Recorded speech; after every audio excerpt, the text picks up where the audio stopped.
Don't do it. If y'all got another way, don't do it. But we're doing it. Well guys, welcome back to the channel. I'm Chris with Homestead, and we're out here on the new homestead. It's pretty windy today, but so we haven't posted it in probably a month. We've been going through a lot of things, a lot of decisions to make, and it all has to do with building a new home on our homestead, trying to be debt free, completely paid for as when we get done. Well, after we got back our first quote on the construction cost and all the materials, well, you guys know things are really outrageous. And we had thought about so many different ways of alternatives, whether, you know, buying a mobile home or building a barndominium, buying a pier and beam home and bringing it out here and remodeling it and everything. Well, you know, the interest rates are going up, material prices are high. At this moment they are right under $1,000 per board foot, which is not as high as it was at its max, which was almost over $1,600 per board foot, per 1,000 board feet. Make sure you understand that. Well, I mean, I've been struggling with it because we've been planning this for years. 2 years. It took us 2 years to sell properties and the home that we were in, and we were not keeping up with the real estate market. And everybody that said, "Oh, I'm building a new house," I kept saying, "You guys are crazy to be building a house right now with pricing of lumber. Yeah, the interest rate's great, but your cost of goods is outrageous. You're selling your home for a high price, making a pretty big margin, but all you're doing is putting it back in there." I said, don't build right now. Just sit and wait. Well, 9 months later, living in a fifth wheel, I'm tired of sleeping in a camper with 3 dogs, my wife, my daughter. So, you know, it gets pretty tight in there. And, well, I'm going against my advice. We're building. Yes, we're building with a higher interest rate, higher material prices, and most likely we will not be debt free. That's what really is bothering me the most, is that we spent so many years saving and building our capital, our net worth. Once we were there, okay, now it's time to sell off individual properties, make a gain on it, put it in the bank, and then build, and then be debt free. No, it's not going to be that way. I don't know how close we're going to be, but anyway, so let's get past that. As you can see, we've already gotten our batter boards up. They've already come and they've trenched, and we have part of the foundation materials there and rebar. Now we are going with, these are called helicals, and then a lot of the older, I say older, I guess I'm older now, I'm 51. The older generation is used to seeing rebar in their beams and in the flooring and all that.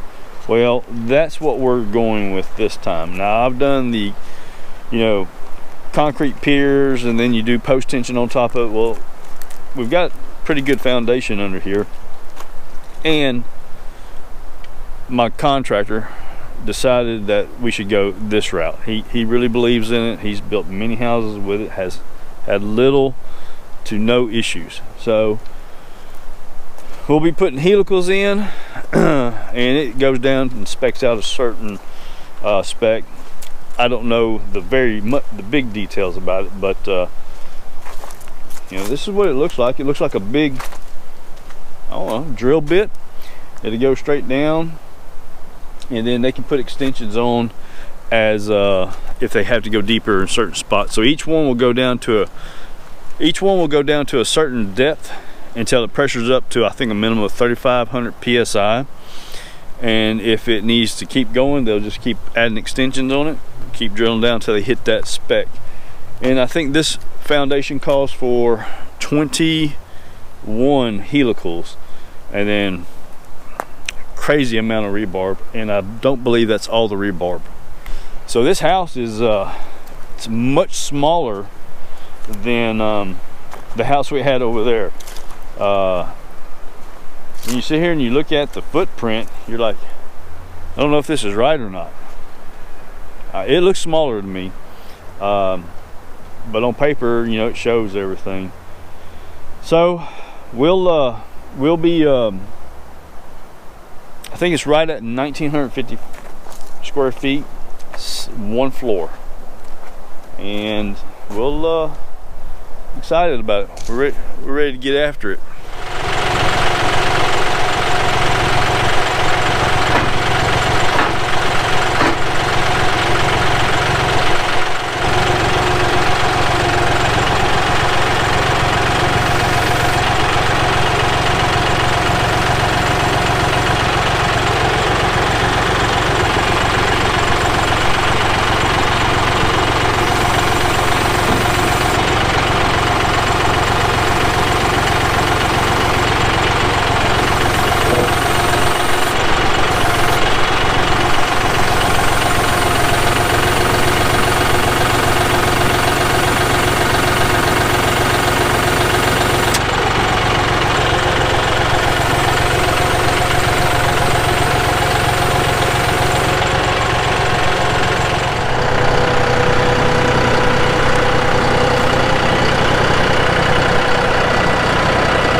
I tell you, those things are a lot heavier than they look. I really didn't think they were that heavy.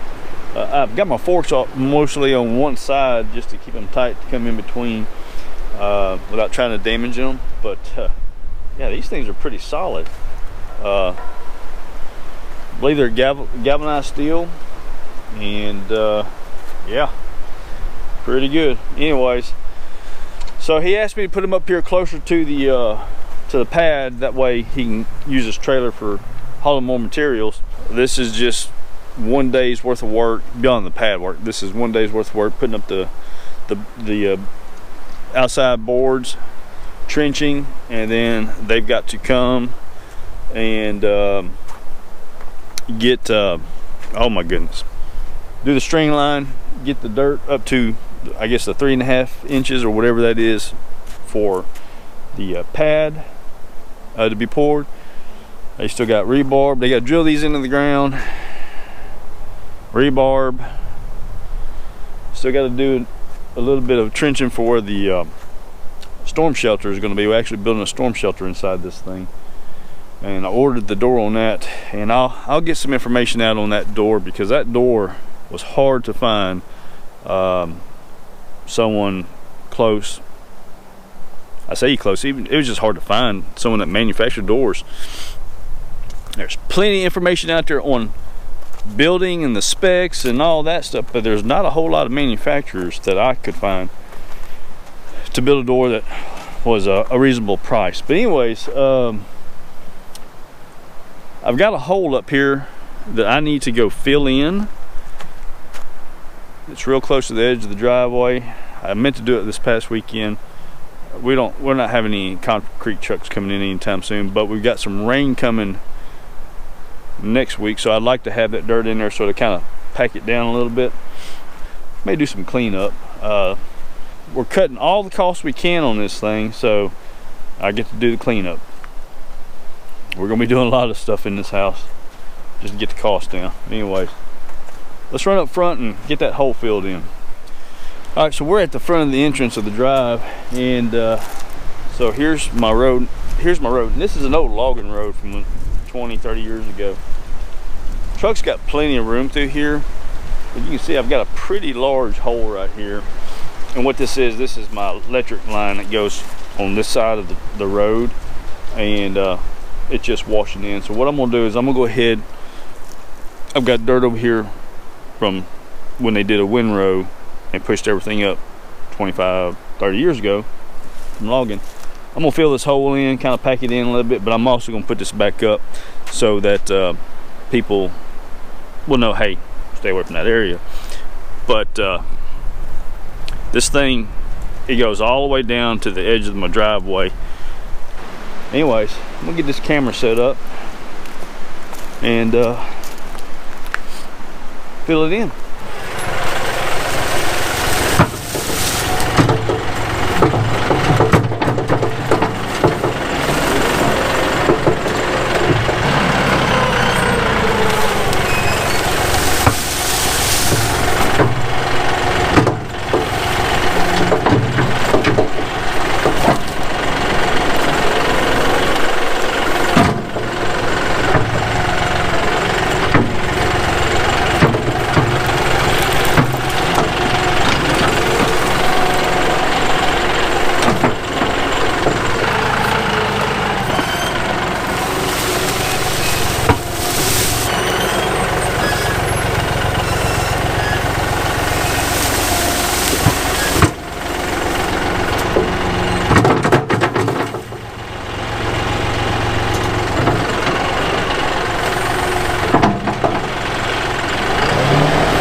Alright, as you can see, filled that in, packed that hole that was coming out and just dragging my road in there.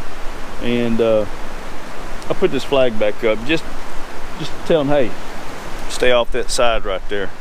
But I still got to go back and fill in this trench after it keeps settling. I'm gonna have to blow all these leaves off. I don't want to put all the leaves in the ditch while I'm dragging and stuff, so I'll blow them off, bring some dirt in, pack it in again. I don't know if I may continue to use that sand over there. I don't know for sure, but I thought I had found an old axe head. So I live in an area where it was settled in the early 1800s. I think it was 1815, 1830 time frame. And where I'm actually building my house is in the southeast corner of the old farm field. And I think I've located the old homestead, but I didn't find anything metal detecting. There's a bunch of trash there and stuff. But I thought this was an old axe head. Just from a distance, it looked like one, but it's just a piece of iron ore rock. So I'm gonna set it off over here to the side and start collecting my rocks and stuff. But anyways,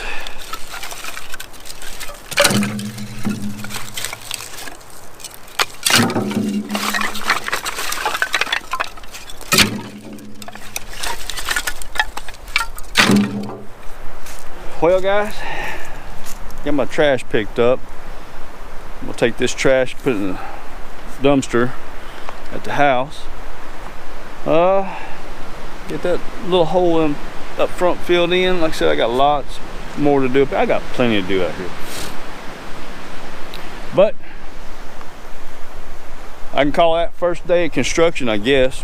But anyways, I'm hoping they'll get back out here again, get this thing going. We got 2 days of rain coming next week, so they kind of need to come out here and get this kind of leveled off, but then their trenches are going to have to be cleaned out again, so they may wait until afterwards. Pump the trenches. I don't know what they're going to do. Anyways, woo, wind is blowing. I'm going to get this dumped over there on my burn pile, and then I'm going to go to the house because it's starting to get dark. Guys, y'all keep up with us now. We're going to be building this, and I'll try to do cost breaks of what it's like to build a house in the middle of 2022. Don't do it. If y'all got another way, don't do it.